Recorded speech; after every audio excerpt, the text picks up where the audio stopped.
최근 덴마크의 언론에서 폭로한 사실이 현지에서 큰 폭풍을 불러일으키고 있습니다. 덴마크의 언론 벨링스케에서 보도한 내용에 따르면 2주 전 덴마크에 있던 한국무역투자진흥공사 코트라의 직원은 덴마크 측에 한국의 키트를 수출하겠다는 제안을 했었는데요.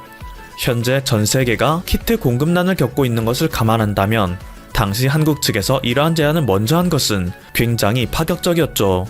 하지만 덴마크는 이러한 한국에 대해 No thanks 라며 가뿐하게 거절해버렸습니다. 그때만 해도 덴마크에서 한국의 인식은 중국발 위기에 휘청거리고 있는 동북아시아 변방국 중 하나였기 때문이죠. 하지만 2주가 지난 현재 모두가 알고 있듯이 유럽 전역은 한국보다 더 심각한 상황에 처했습니다. 그리고 앞서 소개된 내용이 벨링스케에서 보도되자 덴마크의 수많은 언론과 국민들은 정부 당국을 비판하고 나섰습니다. 덴마크의 정당 중 하나인 인민당의 수장은 대체 누가 이 제안을 거절했는가? 보건부 장관은 이 사실을 알고 있었는가? 치명적인 실수를 저지르고 말았다 라며 정부 당국을 대놓고 저격하기에 이르렀죠. 비판의 강도가 점점 거세지자 급기야 덴마크 보건당국에서는 2주 전 한국의 제안을 거절한 것에 대해 보건부 장관이 직접 나서서 대국민 사과를 하기에 이릅니다. 그러고는 덴마크에 키트를 공급해줄 수 있다고 했던 한국의 업체에게 연락을 시도했는데요. 문제는 이제 한국의 업체가 너무 바빠져서 덴마크의 연락을 받을 수 없는 상황이라는 것이죠. 당장 국민들의 맹렬한 비판을 받고 있는 상황에서는 그야말로 진퇴양난의 상황이 아닐 수 없는데요. 때문에 덴마크 보건부 장관은 코펜하겐에 있는 한국 대사관에 바로 연락하여 한국의 키트 업체와 연결해달라고 징징대고 있다고 하죠. 그럼에도 한국 대사관에서는 이미 수많은 국가들로부터 키트 요청을 받고 있기 때문에 덴마크도 번호표를 뽑고 기다려야 한다는 입장만 밝혔다고 합니다. 그리고 그러던 와중에도 덴마크의 상황은 더 악화가 돼서 덴마크는 결국 4월 13일까지 국가를 봉쇄하겠다는 고육지책을 발표했죠. 프랑스도 상황은 비슷합니다. 프랑스 역시 예로부터 한국을 무시하던 유럽 국가로 유명했는데요. 몇 가지 사례를 우선 소개해드리자면 1996년 프랑스의 가전회사 톰슨이 막대한 부채 위기를 맞이했을 때 한국의 대우회사는 톰슨의 부채도 모두 떠안는 조건으로 해당 회사와의 인수합병을 제시했습니다. 이것은 당시 톰슨에게도 프랑스 당국에게도 엄청나게 유리한 조건이었음에도 프랑스 국민들의 격렬한 반대 때문에 결렬되었는데요. 프랑스의 유산을 듣보잡 국가의 싸구려 기업에게 넘길 수 없다 라는 것이 대다수 여론이었다고 하죠. 또한 2006년 대한민국을 발칵 뒤집어놨던 설해마을 사건 때 한국의 경찰에서 DNA 감식을 한 결과 피해 영아의 친부모였던 프랑스인 부부의 소행으로 밝혀졌음에도 프랑스에서는 한국 따위가 DNA 검사를 제대로 할 리가 없다. 괜히 프랑스인에게 뒤집어 씌우는 것이다 라며 들고 일어섰고 결국 프랑스 경찰이 직접 DNA 검사를 했었는데요. 한국 경찰의 감식 결과와 동일한 결과가 나와 프랑스 내부에서도 반성의 목소리를 냈던 적도 있죠.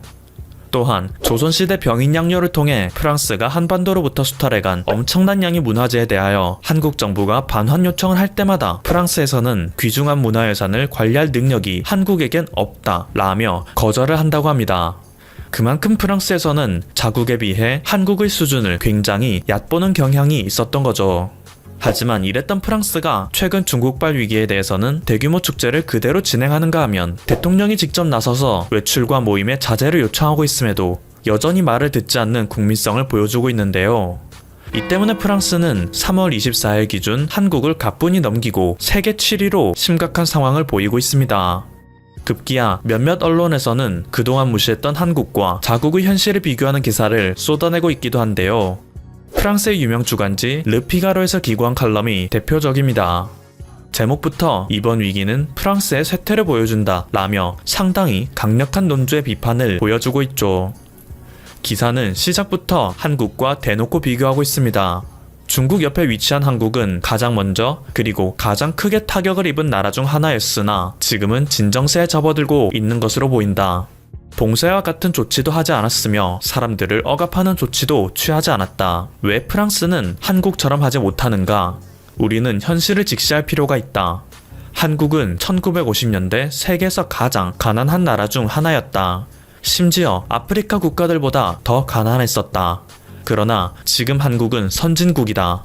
반대로 프랑스는 더 이상 선진국으로 보기 힘들다. GDP의 환상만 걷어낸다면 우리는 더 가난해진 것처럼 보인다. 이번 사태에 맞선 한국의 가장 성공적인 전략 중 하나는 압도적인 물량의 테스트이다. 최대한 많은 사람들을 추적하고 돌보고 격리했다. 반대로 프랑스는 증상이 있어도 테스트 받기가 어렵다. 스크리닝을 할 수 있는 수단도 전무하다. 그들에 비해 우리의 의료 시스템은 매우 취약하다. 한국은 1000명당 14대의 의료 침대를 보유하고 있지만 우리는 1000명당 6대에 불과하다. 1996년에는 1000명당 9대였던 것을 생각하면 우리의 의료 시스템은 퇴보만 한 것이다. 의학 시스템 역시 위기인 것은 마찬가지이다. 2018년부터 19년 의약품 부족 사태를 겪었음에도 여전히 나아진 것은 없으며 손소독제, 마스크 등의 물량은 턱없이 부족하다. 오히려 이들을 생산하는 기술은 현장에서 사라지고 있는 추세이다.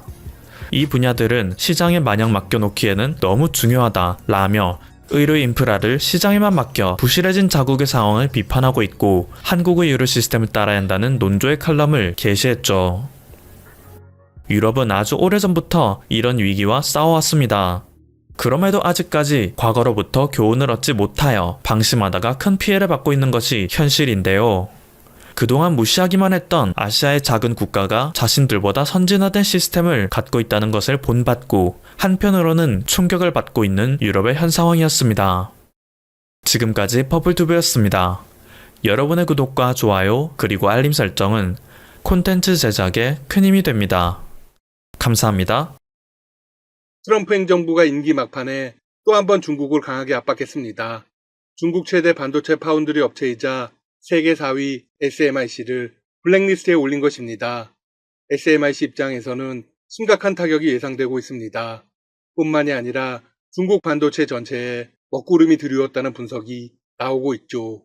지난 21일 SMIC는 미국 상무부의 제재 등록에 대한 입장 성명을 발표했습니다.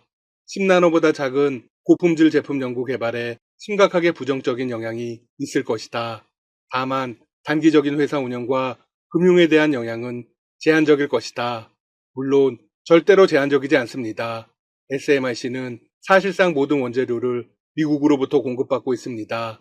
따라서 SMIC가 기술 개발에 큰 어려움을 겪는 것은 물론이고 14나노를 뛰어넘는 미세 공정 추격에도 힘이 빠지게 되었습니다. 반도체 기술 자립을 노리는 중국으로서는 상당히 뼈아픈 일이죠. 성장 동력이 멈춘 것입니다. 중국은 이런 상황을 대비해서 대만을 호시탐탐 노리고 있습니다. 현재 중국이 대만을 건드리는 이유가 대만의 TSMC라는 이야기가 나오고 있죠. 지난해까지만 해도 중국의 반도체 굴기는 상당한 위력을 보이는 듯 했습니다. 딱 미국이 나서기 전까지 말이죠. 2019년 미국이 가장 강력하게 꺼내든 제재 카드는 중국의 반도체였습니다. 미국이 보유한 반도체 장비 및 기술의 저작권이 무서운 무기가 되었죠. 트럼프 행정부는 미국 반도체 기업과 화웨이가 거래하지 못하도록 조치를 취했습니다. 제재는 이미 1년 6개월 가까이 이어지고 있습니다. 어떤 결과가 나왔을까요? 중국이 자랑하던 화웨이의 존재감이 바닥으로 가라앉고 있습니다. 그전까지 화웨이는 스마트폰과 통신 장비 사업으로 세계 시장을 야금야금 먹어가고 있었습니다. 결국 중국은 기술 시장에서의 한계에 봉착했습니다. 중국 IT 산업의 근간이 얼마나 약했는지를 보여주게 되었습니다.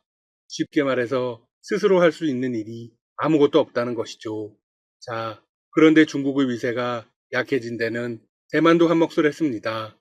화웨이를 포함한 중국 기업들이 승승장구할 수 있도록 도와준 회사가 어디일까요? 사실 미국 회사보다 더 중요한 곳이 있었습니다. 바로 전 세계 1위 파운드리이자 시가총액 1위 대만의 TSMC입니다. 중국 IT 회사의 제품에 들어가는 반도체 대부분은 TSMC가 만들었습니다. 그동안 중국은 반도체 생산에 공을 들였습니다. 따라서 중국도 자체 생산이 가능은 합니다. 문제는 품질이죠. 반도체는 소미세 공정이 필요하기 때문에 기술력의 차이가 굉장히 큽니다. 중국 제품은 삼성전자나 TSMC에 전혀 못 미칩니다. 따라서 내수 시장에서는 자국 반도체를 사용하지만 글로벌 제품에는 삼성전자나 TSMC에 의존했죠. 물론 TSMC도 중국과의 관계를 중요하게 생각했습니다. 그런데 차이잉원 행정부가 들어선 후 대만은 노골적으로 친미 반중 행보를 이어가고 있습니다. 거기다 미국의 제재를 이유로 TSMC가 갑자기 화웨이와의 거래를 원천 중단했습니다. 화웨이 입장에서는 발등에 불이 떨어진 것입니다. 미국의 제재가 시작될 당시 화웨이의 회장은 큰 소리를 쳤습니다. 모든 걸 자체적으로 해결할 수 있다고 했죠. 자체 스마트폰 애플리케이션 프로세스를 만들었다고 자랑하기도 했습니다. 그런데 TSMC가 손을 놓아버리자 아무것도 할 수 없게 되었습니다. 네, 설계도는 있을지 모르지만 정작 생산이 안 되는 것입니다. 전문가들은 중국의 반도체가 발전하지 못한 가장 큰 이유는 대만이었다고 지적하고 있습니다. 의존도가 너무 높았던 것입니다. 시진핑 주석은 반도체 자립을 강조하고 있지만 현 시점에서 당장 자립한다는 건 불가능하죠. 이런 이유로 글로벌 언론들은 중국이 대만을 건드리는 이유가 TSMC라고까지 이야기합니다. 반도체 자립을 하는 것보다 대만을 먹어버리는 게 더 빠르다는 것이죠. 물론 이 시나리오는 사실상 불가능합니다. 군사력 측면에서 중국이 더 강합니다. 대만을 건드리면 일단 미국이 가만히 있지 않을 겁니다. 미국 역시 중국을 견제하기 위해서 대만을 중요한 거점으로 삼고 있습니다. 최근 대만은 미국의 최신 무기를 대량으로 수입했습니다.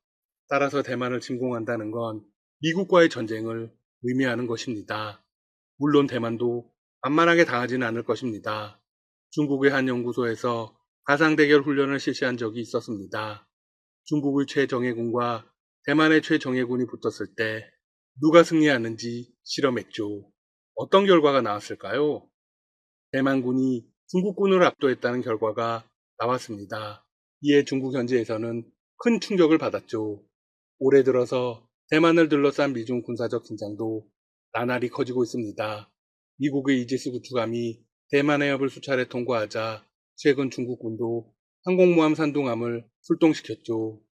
지난 21일 중국 현지 언론들은 산둥항모 전단이 남중국해에서 전기 원양 기동 훈련을 갖는다며 대문짝만하게 기사를 내보냈습니다.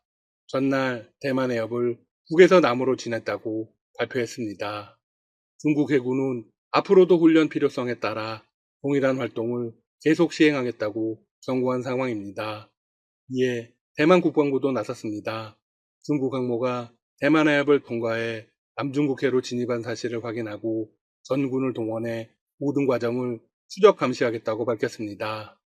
한편 지난 18일 저녁에는 미군 구축함 마스티노가 대만 해협을 통과하며 중국을 견제하는 항행의 자유작전을 수행한 바 있습니다. 미국과 중국은 남중국해에서의 존재감을 과시하기 위해서 서로 핑퐁 게임을 하고 있습니다. 이런 와중에 중국이 대만의 TSMC를 빼앗는다는 건 확실히 불가능한 시나리오네요.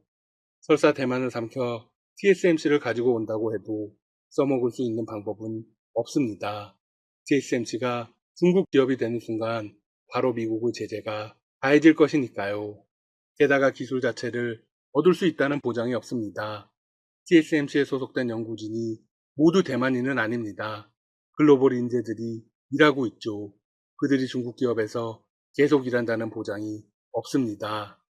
게다가 TSMC도 미국의 반도체 저작권에서 자유롭지 않죠. 중국의 기업이 되면 TSMC의 글로벌 위상은 급격하게 추락할 것입니다. 세계 1위 파운드리 자리를 곧 삼성에게 내주게 되겠죠. 이런 시나리오에서 최대의 수혜자는 삼성이 될 가능성이 높습니다. 결론적으로 중국은 반도체 기술이 없으면 끝없이 추락을 하게 될 것입니다. 중국도 고도 성장기로 접어들었기 때문에 노동집약적인 제조업에 몰입할 수는 없습니다.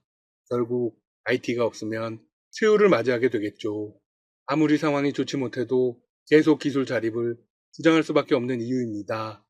현재 화웨이와 SMIC는 모두 미국의 원천 기술이 없는 반도체 제조 라인 구축에 힘쓰는 중입니다.